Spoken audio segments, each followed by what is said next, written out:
μάνα μου να βάλω και στα μάτια μου. Γιατί αυτά με πονούν. Μάτια σου χρωμίδι, παιδάκι μου, τι κάνει. Πήγαινε για το σπίτι γρήγορα. Θα γυρεύουν όμως στους αξιτό σπίτι όλοι. Τι να κάνουμε. Ας έχει, όσο έχει.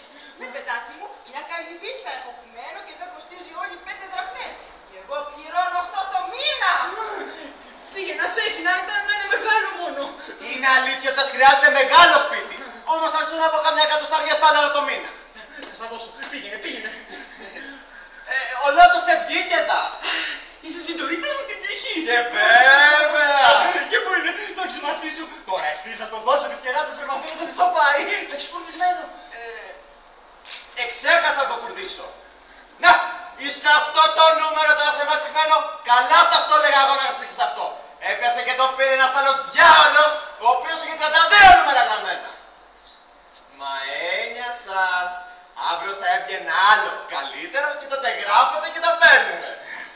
Καλά. Πήγαινε τώρα για το σπίτι. Ορισμός σας.